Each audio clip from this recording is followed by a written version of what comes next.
Chrysler Corporation's new sport utility vehicles bring an added dimension to everyday servicing operations.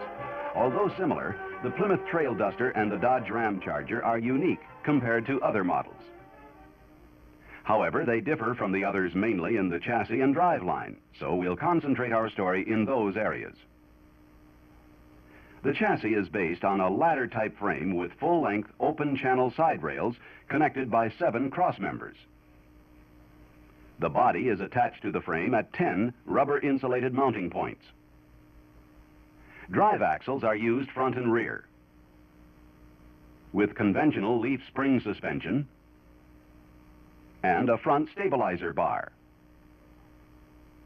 Standard or optional heavy-duty shock absorbers dampen spring action for ride control. The front springs have 3 leaves each and mount directly on spring pads welded to the axle shaft tubes. The springs are rubber mounted both at their front ends and in shackles at the rear ends. These rubber mountings do not require lubrication. The front axle drive gear housing and propeller shaft are off-center to clear the engine.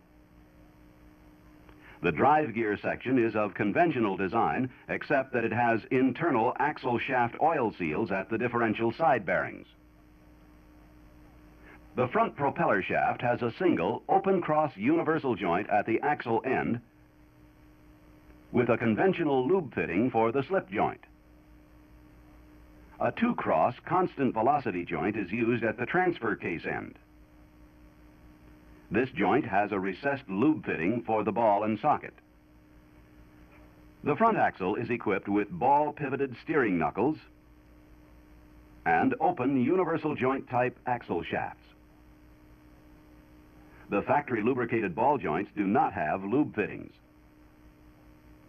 However, the axle shaft universals can be taken apart for inspection, seal replacement, and lubrication when the shafts are removed from the axle.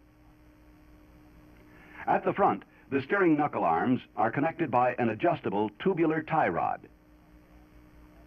Note that the solid one-piece drag link has a short offset section at the rear end, which, if installed at the front, will cause steering interference.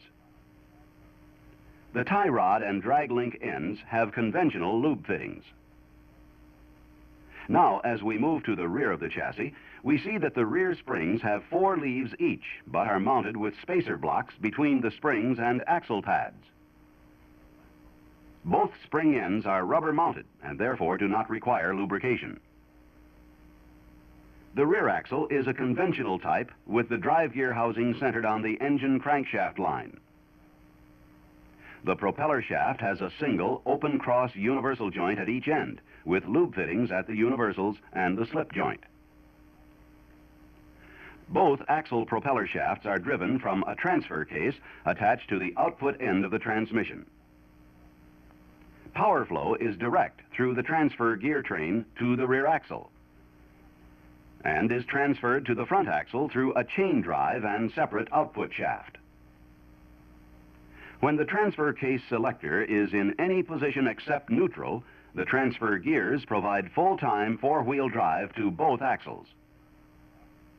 Unlike vehicles with locking front wheel hubs, the front wheels here cannot be separately disconnected from the powertrain for freewheeling.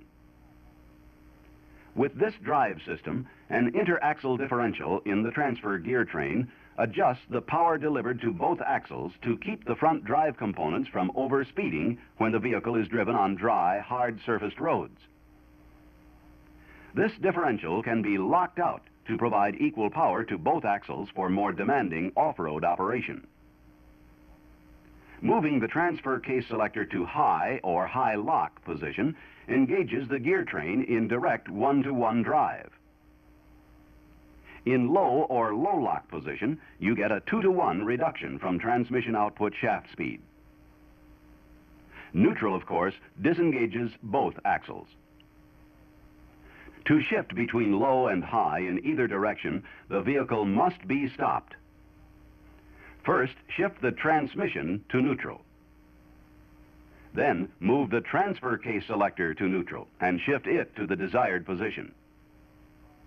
You can shift from high to high lock or from low to low lock while the vehicle is moving.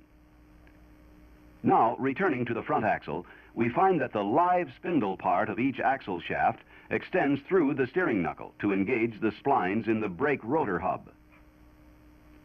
The hub bearings in the knuckle are retained by a plate bolted to the knuckle. The axle shaft seal is in the knuckle. The bearing seal is in the retainer plate. Unlike conventional non-driving disc brake rotor and hub assemblies, a special tool and adapter set must be used to remove and install the bearings without damage. You'll also need a puller to remove the rotor and hub assembly.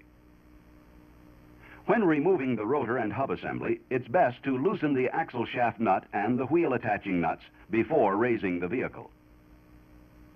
And since we're going to remove the brake caliper, the brake pedal should be blocked up so nothing can happen to force the piston out while the caliper is off the adapter. After the caliper is slid off the rotor, set it up out of the way. Do not let the heavy caliper dangle on the hydraulic hose. Now, through the access hole in the rotor hub flange, remove the 6 cap screws which hold the bearing retainer plate in place. Back out the screws carefully so they will remain with the socket when it is withdrawn. Remove the axle shaft nut and install the puller tool on the hub flange studs. Pull off the rotor, hub, and bearing assembly and remove the tool. Be sure to remove the retainer plate O-ring seal from the steering knuckle. To inspect and repack the bearings, the rotor must be disassembled. Hold the assembly firmly in a vise to make the job easier. Set up the bearing remover tool and pull the inner bearing cup and cone, spacer, outer cup, and retainer plate from the rotor hub as an assembly. Next, reposition the special tool and add the necessary adapters to remove the outer bearing cone remaining on the hub. Then remove and discard the bearing seal. Since both bearings are the same size, be sure to keep the respective cups and cones together. To reassemble the rotor hub and bearings after cleaning and inspection, again clamp the rotor hub assembly in the vise. Install a new bearing seal flush with the outer face of the retainer plate. And locate the plate on the rotor hub. With both bearings re-lubricated, position the outer bearing cone on the hub. Next, with the special tool set up for bearing installation, press the cone on until it bottoms. Then remove the tool head for the next step. Place the grease-coated outer bearing cup over the outer bearing cone on the hub and add the spacer. Next, add the grease-coated inner bearing cup and press on the inner cone with the special tool.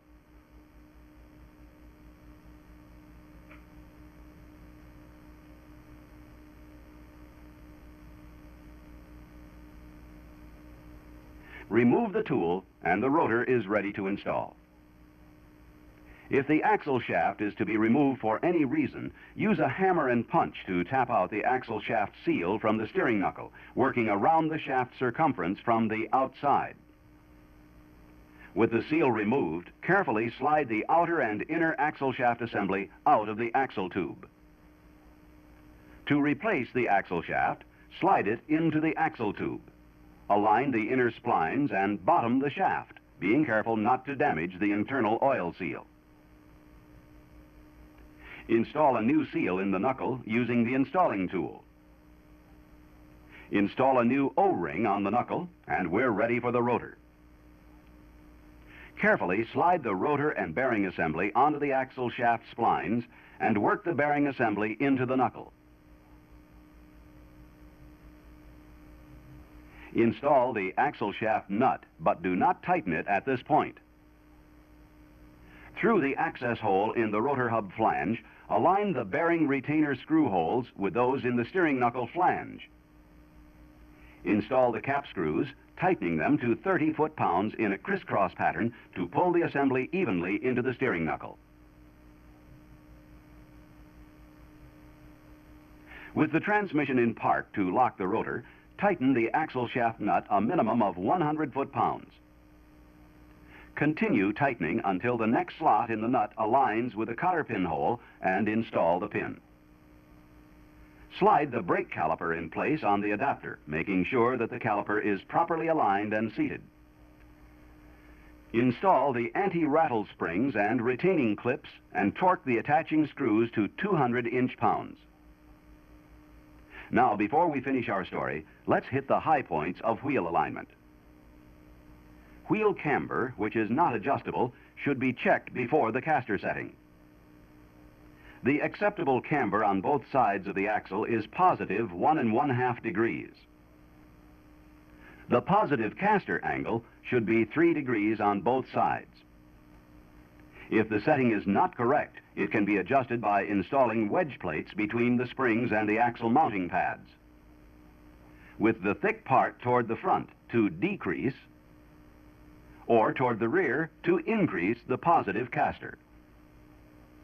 Toe-in should measure between 0 and 1/8 of an inch, with 0 preferred, and can be adjusted by increasing or decreasing the length of the steering arm tie rod assembly. And a final front-end note before we close this session. Be sure to inspect the drag link and tie rod seals regularly. Immediate replacement is recommended if they're cracked, torn, or otherwise damaged.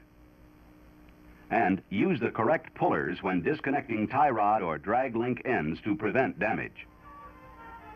There are many other facts and details about these new vehicles which you'll find in your service manuals, so give them and your reference books a good going over. Our next session gives the inside story on 1975 model emission controls and should be of interest to everyone, including owners and new vehicle prospects.